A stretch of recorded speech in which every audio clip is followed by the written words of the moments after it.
Well, hello and welcome to the Waking Up Spiritually podcast. We're just delighted to have you join us. I'm Wendy Rose Williams. I'm a past life energy healer, and I help people release pain, anxiety, depression, and other stuck energy. And my website is wendyrosewilliams.com. And the purpose of our podcast that Gregg Kirk is my co-host, and uh, we've been hosting Waking Up Spiritually for 5 years now. And the purpose is to help people with your spiritual awakening experiences because they can be very lonely, confusing, discombobulating. And we're just here to offer support for that. So I'll turn it over to Gregg to introduce himself and walk us through what we're going to be doing today. Yes, I'm Gregg Kirk. My website is my name, greggkirk.com. That's spelled GREGGKIRK.com. I'm a Lyme disease advocate. I'm a certified health and wellness coach. I do remote and in-person energy healing sessions, and I've been doing that since 1997. And I run weekly events every Sunday, an online group healing circle via Zoom, and then periodic monthly fire circles or healing circles in a salt cave in near where I live in Connecticut. So if you are interested in any of those things, come to my website, click the events link if you're interested in events, and then of course you can look at other things. I've published a book back in 2018. I'm working on the sequel to that. It should be coming out any day. Well, I shouldn't say any day, but soon. I was literally working on the cover right before joining our broadcast today. So look for that. And Wendy, I'm ready to pull the deck up if you would like to explain to people what's about to happen. Absolutely. So Gregg is going to bring up a PowerPoint deck. Of course, you're so welcome to listen via your favorite podcast app, or however you like to tune into podcasts. But we do have PowerPoint, so this is also a visual podcast. Everything is archived at wakingupspiritually.com, as well as on our YouTube channel. So if the broadcast time is not convenient for you, you'll be able to find the information there. And I have the privilege of being a channel for the Ascended Masters, specifically for Mary Magdalen, Yeshua ben Joseph, and Father Joseph, Mother Mary, and other Ascended Masters, as well as being a past life regressionist and Reiki Master energy healer. So what we're going to be doing today is honoring Mary Magdalen. Mary Magdalene Day, her feast day is July 22nd. So once a year, we like to, in July, to just really recognize who she was, because she was really a wonderful, amazing, important woman that was quite misunderstood. So I so appreciated that the Pope actually created the feast day for her and recognized her as the 13th apostle. Some would say the first apostle, the apostle to the apostles, and that she was the person who uh, recognized that Christ had risen and had resurrected and came back and shared that news with everyone. And 2000 plus years ago, that was not typically a role that a woman would be in. So I think we're all here as human beings. It's not about our culture, our religion, our gender. So I think that's part of what might be talked about and shared today. I never know exactly what they want to share and who's going to come through. Sometimes it's kind of amusing because you can picture a large group of wonderful ascended masters and angels coming and being in circle and going, "Oh, I want to talk," and I feel like they're fighting over the talking stick. To take their turn, with me being the talking stick at times. So that's what we're going to be doing. Anything you want to add to that, Gregg, from with you also being a channel and with us having done this several times before? Well, I just noticed an error on our cover page, so I was fixing it as you were speaking. Oh, okay. Last year's date, but yes. Well, what to say? Yeah. Wendy and I are both channels, and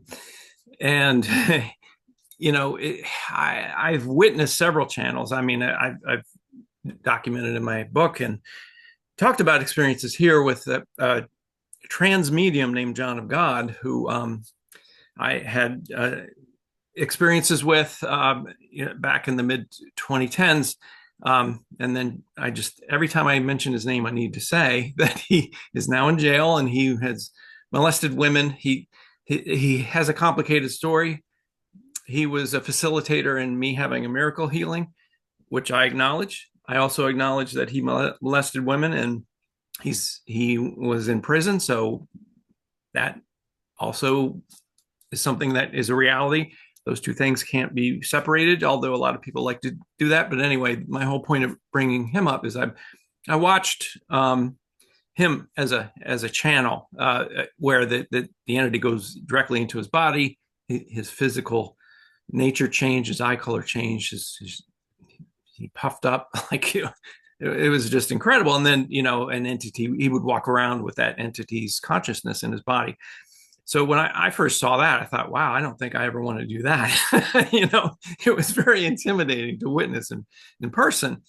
But the more, and I'm sure Wendy, you can, I would love to hear how you got started channeling, because with me, it started during the online group healing circles that I was doing, where information just started to come through via osmosis.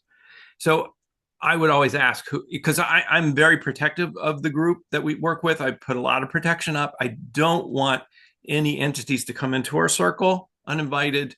I don't even want invited guests to join energy with us or each other. We're sovereign beings. I think Yes, that's very important to understand.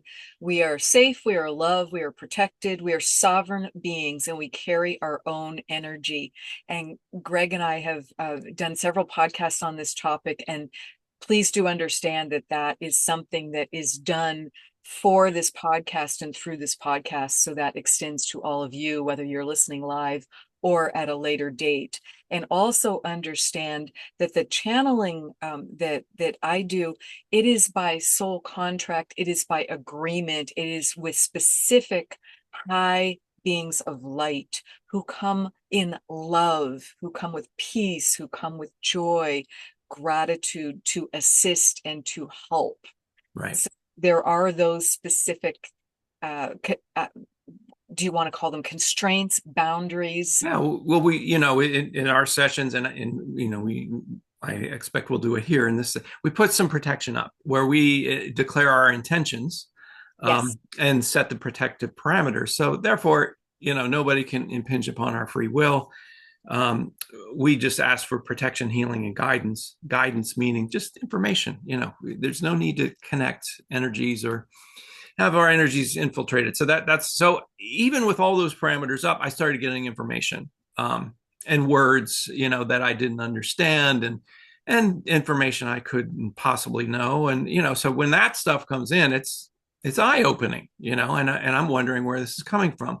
And then finally the guides were happy to answer. They said it's from your higher self, your oversoul.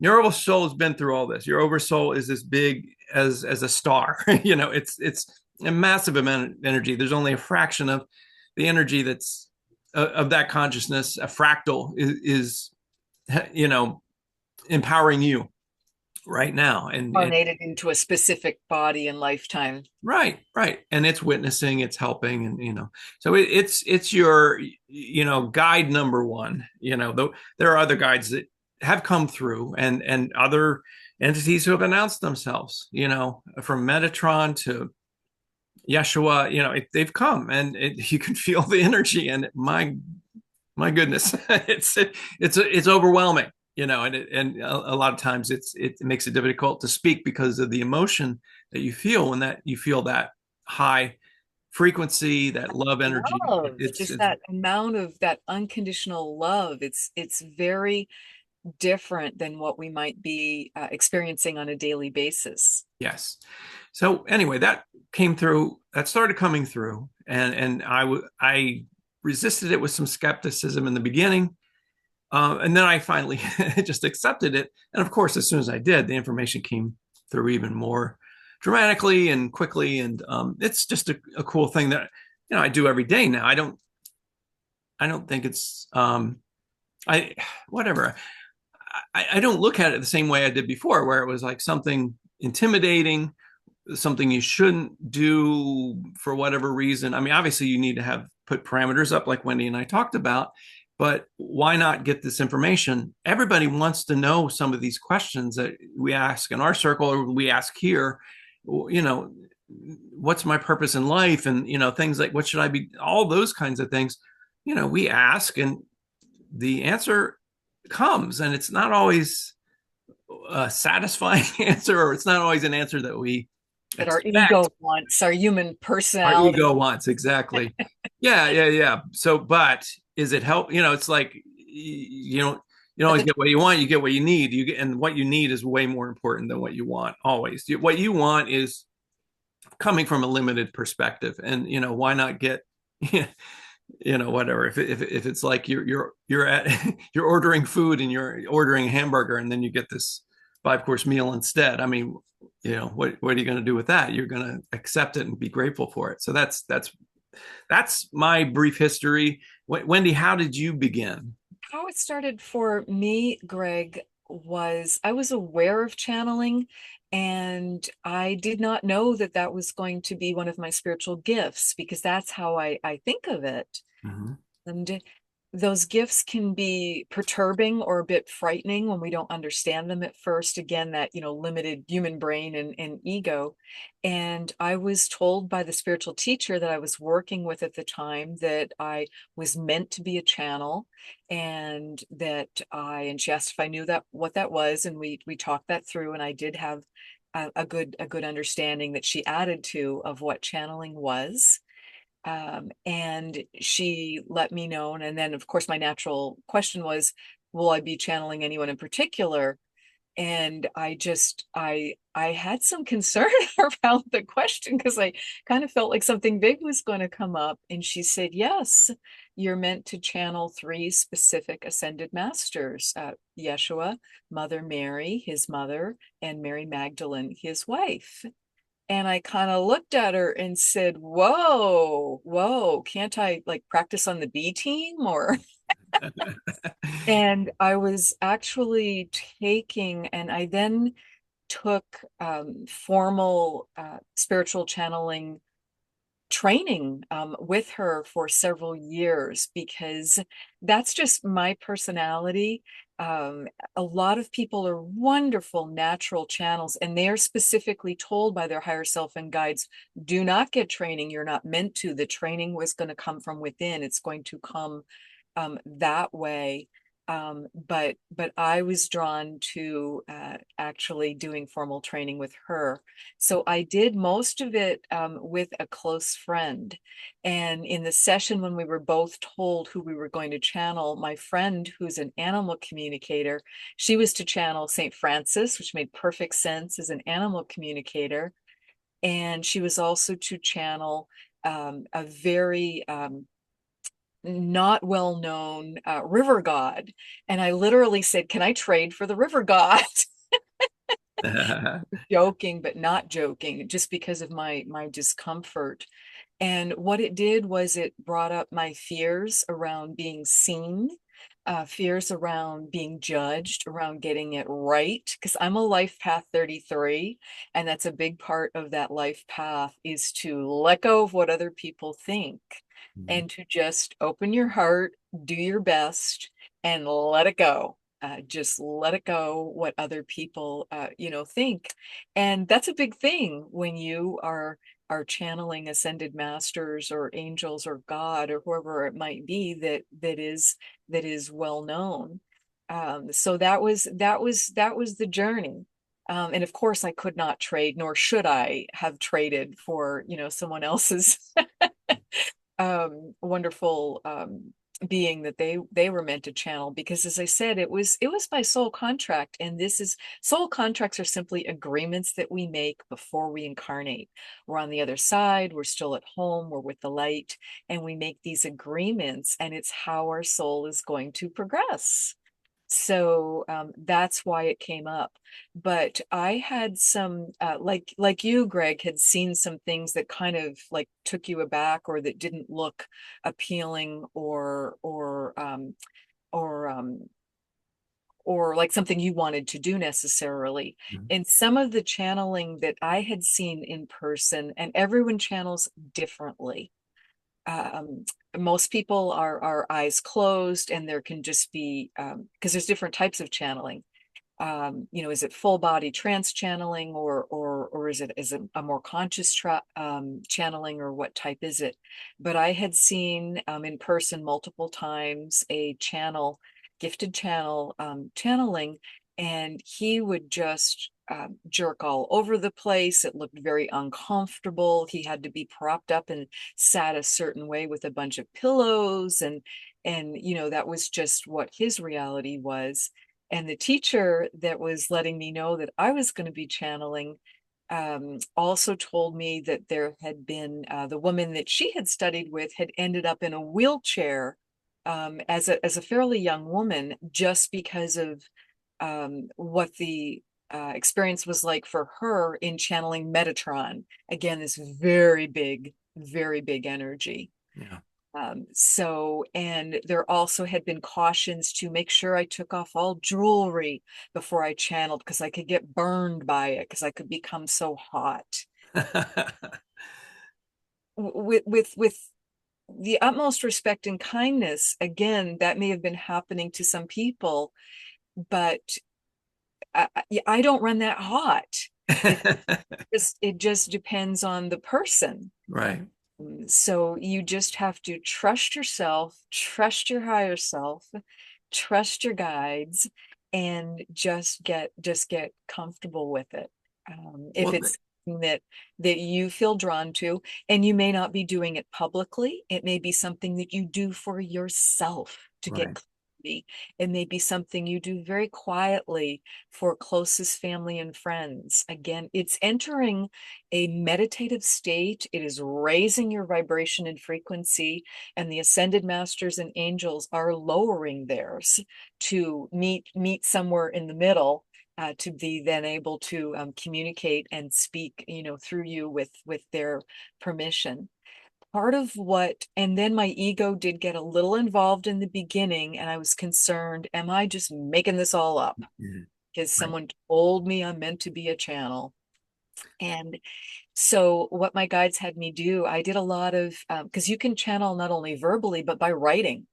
So they had me do a lot of auto writing in the beginning. And when I started seeing words that I did not know, and I have an excellent vocabulary, and when these words were cropping up, and I was like, what is that word? And I would look it up, and it was perfect for the context. Mm.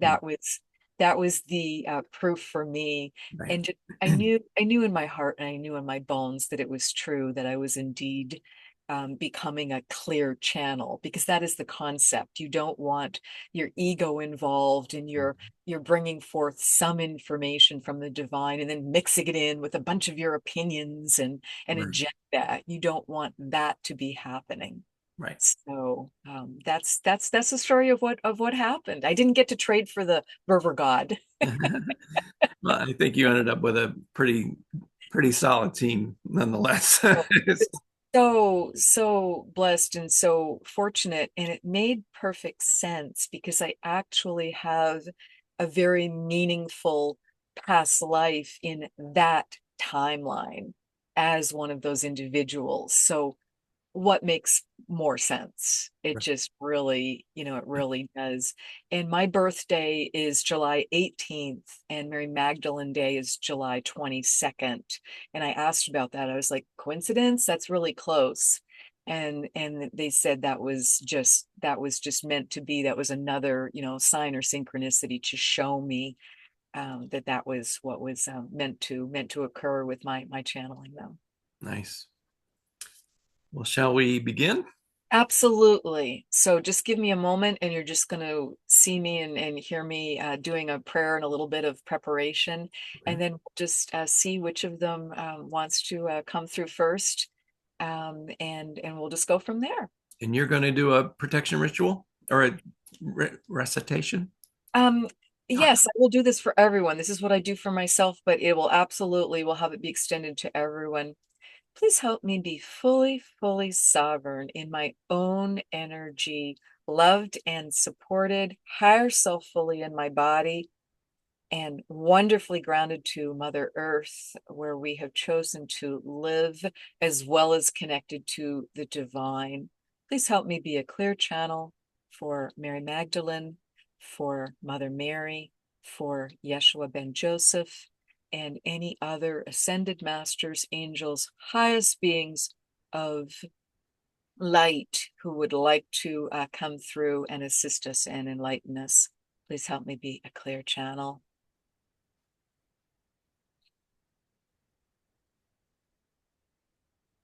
We're here, we're here, we're here. We're speaking as a collective. This is the three of us.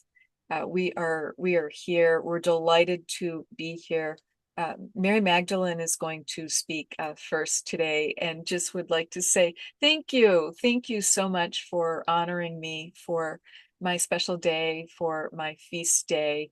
As Wendy mentioned, I just so appreciate that the Pope made that proclamation and made that change, and for the Catholic Church uh, to correct itself, so to speak, to reverse itself about who I was, because I was a beloved daughter and sister and wife and aunt. Yes, I traveled with my husband. I walked with my husband, with Yeshua. I walked with the apostles, and we went many places. I did many things during my lifetime that were unusual, and that's where the rumors started to come in, because people didn't necessarily understand what was going on. Because in 2000 years ago, in the Mideast, women were in the home. They were taking care of the home. They were cooking, cleaning, taking care of the children, and this was not typical. So that was what brought up the questions. Also, my parents had been wealthy. They had unfortunately passed on when I was a very young child, 5 or 6 years old, and I was raised by my much older brother and sister, by Marta and Lazarus. And Mother Mary also had a role in it, as we were neighbors. So, but I had funds. I had money, which was simply inherited money through my family that my parents left to my sister and brother and I. So that caused some confusion also of how could this unmarried woman have money, and where was the money coming from? And do realize we were on the fringes of society. We lived in very challenging, difficult times, where many people were enslaved by the Roman Empire. And that was part of why we chose to come in. We chose to bring in the light and to a difficult time, but it was not an easy time for the Jewish people. And so that's some of the background to it. Also, because we could see that Yeshua, later known as Jesus, like John the Baptist, who was his cousin, they were both amazing prophets for God. And they came in to say to people and to remind people, God is love. And what could be more powerful than that? What could be more direct a message than that? But that message was not always well received. And we knew Yeshua, as well as John, had big destinies, and we did not know how that was going to go. So my marriage to Yeshua, for my own safety, was kept under wraps. Not very many people knew about it, for my own protection and then for the safety of our children. So that's why things are not always how they seem on the surface. So, Gregg, you may have questions. I'd like to talk first about healing. I'd like to talk about what I got to do in that lifetime and enjoyed doing. Yeshua was an incredible, magnificent healer. I think he has been one of the most powerful healers that has ever been on the planet. And I was very fortunate to also be a healer in that lifetime, as was Mother Mary. So often it was the three of us together, or it was Yeshua and I, or sometimes it was Mother Mary and her son, Yeshua.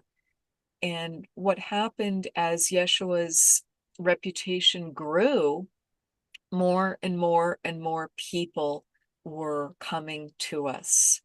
So, what are some of the types of things that we saw and were able to cure for people? And how did we cure them? We cured them by helping them remember what it was like to be well, because there's something called the well cell that is part of, now you would call it perhaps DNA or RNA. So it's just part of our makeup when we come into a human body. And we would help hold the light for people to let go of whatever discomfort, pain, injury, disease, whatever was going on. So people would come and we would welcome them into whatever location we were in where we were doing the healing. I was, if you think of a modern ER, I was typically a triage and would welcome the person in. We would have Yeshua in a back room somewhere quiet, and either I and or Mother Mary would welcome the people in and talk with them, understand what was going on, because it's not always physically apparent. Sometimes there could be things going on that you just don't see that was very problematic for the person. So we were both hands-on healers. We were also voice healers. So just by having that conversation, and Mother Mary wants to speak, she will be speaking next. I don't know if you can see it, but when she comes in, her energy signatures, there's a single tear goes down from Wendy's right eye, and that's how you know Mother Mary's coming in. So yes, I will hand the talking stick to you in one moment. So people would come in and we would help them. Often we were seeing people with mobility issues. They were there were so lower extremities. There was issues with limbs. It might have been from birth, or it might have been an injury or an accident that had occurred. But often we were helping the lame or the disabled be able to walk again, walk better, walk more freely, or sometimes a complete healing was possible, where literally canes and crutches were just no longer needed, or the person no longer needed to be supported or carried, or whatever it might have been. And that was just a beautiful, beautiful thing. So that was one of the top things we were seeing, was people with mobility issues. And another was people with leprosy. Leprosy was it's caused by a bacteria, and it was very misunderstood. It's a very old disease that was not actually able to be well treated until the 1980s. So leprosy has been around for thousands of years. And it's disfiguring. It's on the skin. It is disfiguring of the body, and open sores. It just is very unpleasant and difficult to look at and see. And it unfortunately got written about in the Bible as a punishment for sinners. And that was not what was going on at all. It was afflicting people who did not have a strong immune system, did not have good immunity to it, because leprosy actually is pretty difficult to contract, and it now can be treated since the 1980s by multiple drugs. It takes multiple drugs in combination to be able to treat leprosy. It does still exist on the earth, in certain countries in particular, but it was not what was thought, where it was this punishment from God. God does not punish. God is love and wants to support us and wants us to succeed and have a wonderful life. So those were some of the main things that we were seeing, was people that were these mobility issues, that were in pain, and or leprosy, and certainly, many other things too. They would go from me, and I might have already healed them, but they didn't necessarily know that, or Mother Mary might have. She was an amazing healer, and she might have already done so. But again, Jesus was the rock star, so to speak. People were there to see and speak with Yeshua. Such a gorgeous, unique, just beautiful, beautiful energy, very gentle, yet very powerful and very strong, just perfectly balanced. Divine masculine and divine feminine is the way I would describe it. So then, of course, they would go and see Jesus, and it might just be a touch on the arm, it might just be a kind word, it might just be a short conversation, and they understood and thought and felt that that was the healing. And the person has to be open and ready to heal.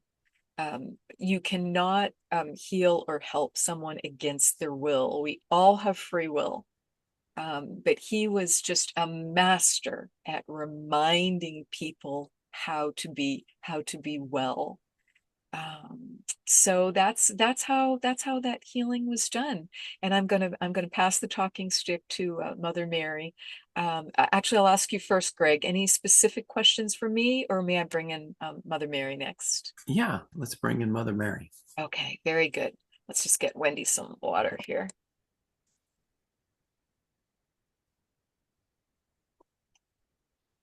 This is Mother Mary. Thank you, Mary Magdalen. I'm just so delighted that we can be here together.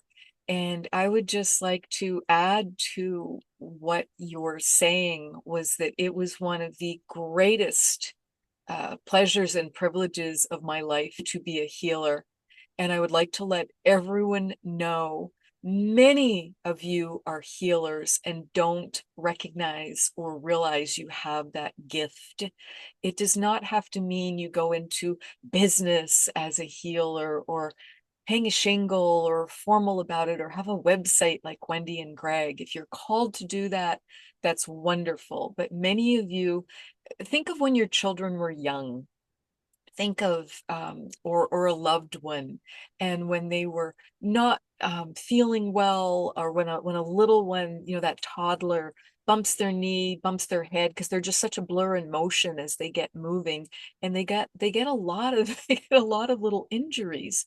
But just think of how you gently, gently would touch that area, or put your hands near that area, examine it, look at it with them, and comfort them.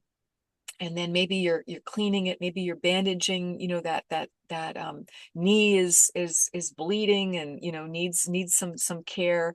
Maybe you're giving it a kiss, you're giving them a hug, but you are just letting them know that they're going to be okay, they're going to be well.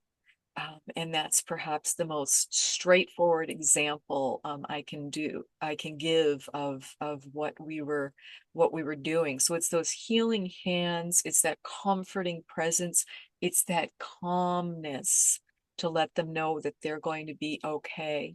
Now, when it's a serious situation, someone has been badly injured, someone has been in a car collision. I mean, that is why the medics, that is why the first responders, that is why 911, the physicians, everyone in that team, individuals in the ER, that is why they are taught, take your own pulse first, take a breath, because you've got to do that, to stay calm, to stay grounded, to take care of that person. That's also why you're also cautioned it's not ideal to take care of immediate family, friends, people you know. Because just the emotions can really come out when we're when we're in human form, and the best care can come from someone who can be a bit more dispassionate with it. But of course, when it's your child, in my earlier example, of course you're going to comfort them and just take care of them. But that's what was going on, because that's a question that many people have, is how were those miracle healings done? Mary left out the third one, issue that we saw the most often, in addition to the mobility issues and the leprosy. And the third one was anything to do with vision, to do with sight, being partially sighted, being blind.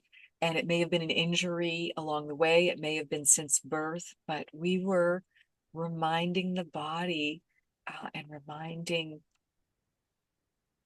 that beautiful gift of sight. We're reminding it how to come online and how to work. We were just bringing that out. So yes, it was true that Yeshua was able to help the blind see. And how symbolic is that? Because I'm not just talking about physically, but I'm talking about he was helping people open their hearts and just know what they were meant to see and experience, and to have that be more of the light for them, again, in very challenging times. So that was what we did. And again, many of you have beautiful spiritual gifts that you aren't using because you're not clear on what they are. They may seem frightening or off-putting or surprising, and many of you are using them beautifully. It might be you have a green thumb to beat the band, and any plant, any flowers, any food that you raise, it just blossoms and does beautifully. That's a gift. So just use those gifts. Don't be afraid of them. Embrace them. Experiment with them. Enjoy them. And again, you'll know if they're meant to be shared publicly and talked about, or if they're meant to be just beautifully quiet, and it's not something that you're called to need to share. Just follow whatever your guidance is, and whatever your heart is in that area. So, Gregg, any questions? Yes, a big one just came to me. There, there was a recent tragedy in Texas with some flash flooding that took a lot of children and Yes. some people, citizens of Texas, and I saw a reaction that to it that I've seen before, but I thought it was an old idea that that but it seems to still be in the common knowledge or the consciousness of humans, where I saw somebody on social media react and say, "Hey, all you people who believe in God, what do you think of your God taking these children away and killing them?" And this just shows you, how misguided you are in believing in a higher power, that this God would, punish you and take these people away. And I had a reaction to it, but I obviously I didn't comment. But I just I wonder, what. God is not punitive. God does not punish. What is happening is environmental. The planet is overpopulated. Global warming is a reality that everyone needs to accept and wake up to. and figure out what you're going to do to take better care of your mother, Mother Earth, the planet that you live on, and also think about where you live and where you feel drawn to live. Do you really need to build your homes on cliffs? Do you really need to be right by the water? Perhaps you do. If those can be beautiful areas, if you're meant to be there. And I will say, yes, it's a tragedy. It is very, very sad, particularly because it was children at a camp that were meant to be having the time of their lives and a wonderful time. And yes, it's tragic for their families and those left behind. There's nothing more tragic than losing a child. So it's a big deal. It is meant to open people's hearts. It is meant to open their eyes to the reality of what is going on the planet, scientifically, environmentally. And those children and families volunteered. I know that may sound shocking, but they're brave souls who are eternal. Every soul is eternal, volunteered to do that, to do this in this one lifetime. Most souls choose hundreds, if not thousands, of lifetimes. So those lifetimes were beautiful, they were valued, they were chosen, and everyone has various exit points. So it's shocking when a child takes an early exit point like that. God and the angels were supporting and loving everyone through that experience. Those children were escorted home to the light. Everything continues to be done to support those families and the people who are mourning, as well as to the many, many people, first responders who were working to rescue, because it takes a toll. It takes a toll to be looking and looking for days and to be finding uh, both survivors and to be finding those who did not survive, to be finding those who have passed on. So God is holding love and compassion. He, and actually, I think of God as Mother, Father God, because again, there's that balanced masculine and feminine energy. But God is not a withered old man in a nightgown, like sometimes depicted in children's books. So just know that so much love and compassion was there around it and continues to be there, that this does not disprove the existence of a loving God for me in any way.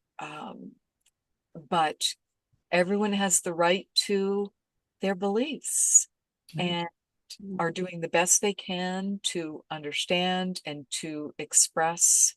And that's just simply the way it is. Many individuals don't believe in God, don't believe in any higher power. You know, there can be atheists, agnostic, etc., that think, oh, we come in, we live this one life, that's it. And they are, of course, welcome to that belief. That's their free will. And their soul is going to learn from the experience of that lifetime with that belief system. They may change that belief system during the lifetime if there is an awakening, if there is a major calamity or change. That often is the time when people they lose a loved one, and just it makes them question everything, and can really change that belief system.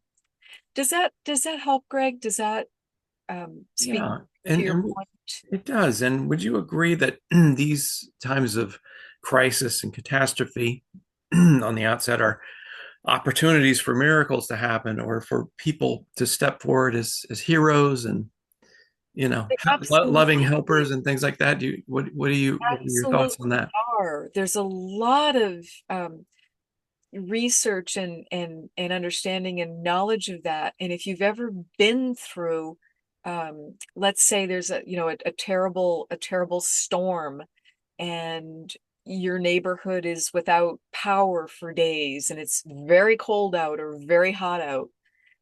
Neighbors are often going around to neighbors and just checking on them, particularly checking on the elderly, checking on those with little ones and saying, do you have food? Are you okay? Do you need help getting to a shelter? Or just, sharing resources they have. Hey, I have a generator. I can help you get warmed up or cooled off. Come on over. Those sorts of things. And then same thing with the bigger calamities, with the volcanic eruptions, with the tsunamis, earthquakes, with these bigger eruptions of Earth. These are all examples of Earth must cool herself off. And these are some of the ways that's being done. And you will see that bringing out the best in people, because it's the reminder life is short, and let's put aside these petty differences that just don't amount to a hill of beans.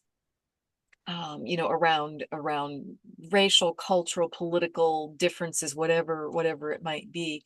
We're all souls, as here incarnated as human beings, and just are meant to love and care for and help one another. So I think we're going to be getting a lot more opportunities to practice that. Thank you. Yeah. Is there anything else? Any other particular questions? Yeshua, he does not have any particular message to share, other than he's just standing here. He's right here on my left, and Mary Magdalen is here on my right, and just letting people know, family, whether it's your biological family, whether it's your chosen family, your loved ones, just connect. You're meant to connect with other people and just enjoy that friendship, that love, that camaraderie, and take care of one another. I think that's just the best way for me to end and bring Wendy back in. Okay. Thank you all. Thank you all. Thank you for being who you are and for being here at such an important, pivotal time, and taking care of the earth and taking care of one another. This is Mother Mary.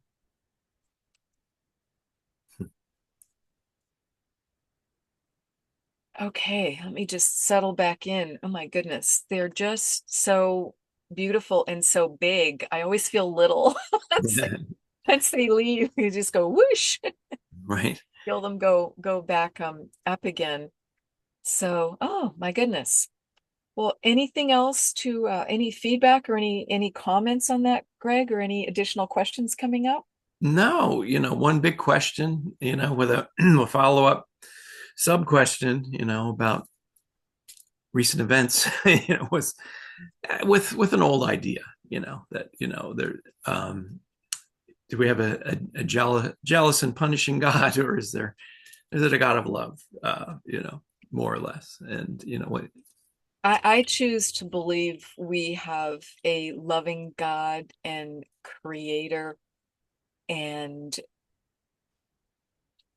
very challenging things can happen because we choose them, we create them, we make the situations, and God loves us so much, he lets us fumble on through. Because if you were to take your little child, take your baby, take your little child that you love so much, and you're to just bubble wrap them and insulate that child so much and not let them have any experiences, how are they going to grow and become who they're meant to be if they don't get that chance to learn how to ride the bike, which might involve some tumbles. Um, so I think God just loves us so much that he lets us make our mistakes, our poor decisions, and then is there just loving us steadfastly through it as we recognize, oh my goodness, I could have done that differently. I could have made a better decision. I regret doing that. I learned from that. And that's how we go on, through the various lifetimes. Right. Yeah. Well said. Well, Wendy, I'm going to All pull right. our deck back up so we can do a Perfect. closing here. And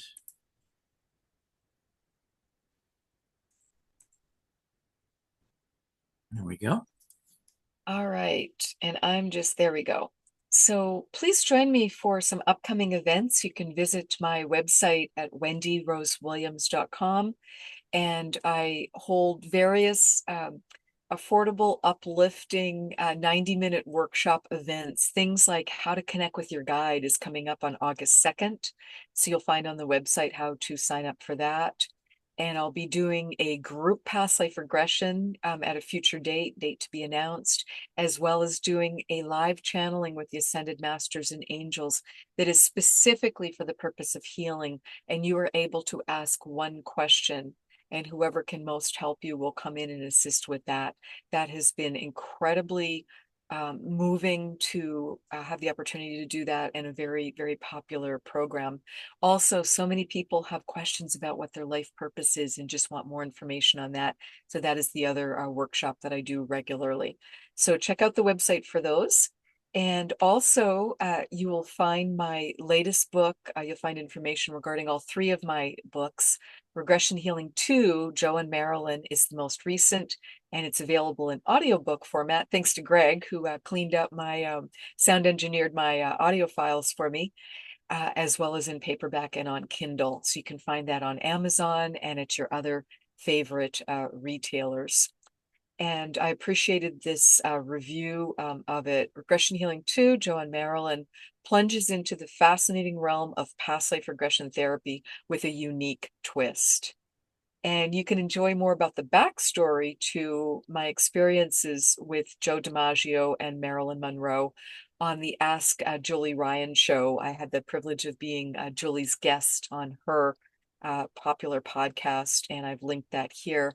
And she had some great questions and insights, so you can learn more about it there. Excellent. Well, as I mentioned, I have written a book called The Gratitude Curve that was published in 2018. It's a story about healing from Lyme disease and having an unexpected spiritual awakening in the middle of it, and how I dealt with that. It's on Amazon, Barnes and Noble, and also on my website, greggkirk.com. And as I mentioned, the sequel is coming out soon. Of course, you'll be the first to hear about it here, but I'm hoping it's within the next few months. I'm So, really looking forward to it, Gregg, because the gratitude curve, there's just so much beautiful healing information in there, as you just shared your journey publicly. And I think many, many people will relate to it. yeah, it's a lot of people in the Lyme disease community gravitate towards it, and there's a lot of information about how to get through that illness. But there's also a lot of people who don't have Lyme disease who read it and say, "Hey, this was an actual page turner. I was compelled. I couldn't wait to find out what was going to happen next to you, because I had some life-threatening experiences, and some very unexpected things happened to me. Supernatural things happen that can't be explained, but I did my best to explain it. And yeah, so it's all there anyway. Yes. So Wendy, let's talk about our Yes, so next episode here. please join us August 11th, which is the second Monday of the month, at 8 a.m. Pacific time, 11 a.m. Eastern. And we're going to be speaking with Elaine Starling, and she's going to be sharing her incredible near-death experience.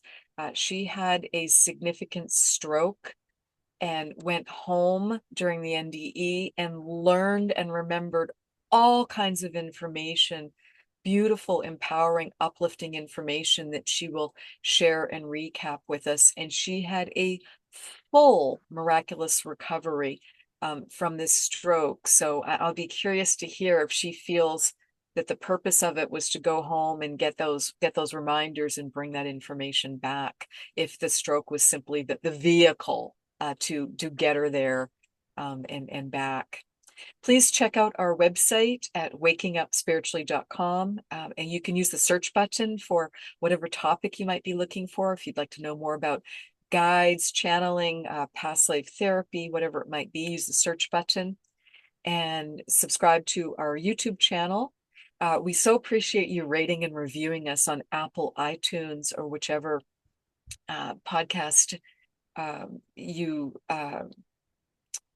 location you like to use, because it helps people find us. So thank you so much for that. Visit Gregg at his website, which is Gregg, Gregg, Kirk, KIRK.com, and find out about the wonderful things he has going on. And visit me at my website, WendyRoseWilliams.com. And we look forward to seeing you next time. Thank you so much for being here. And thank you for being who you are in the world today.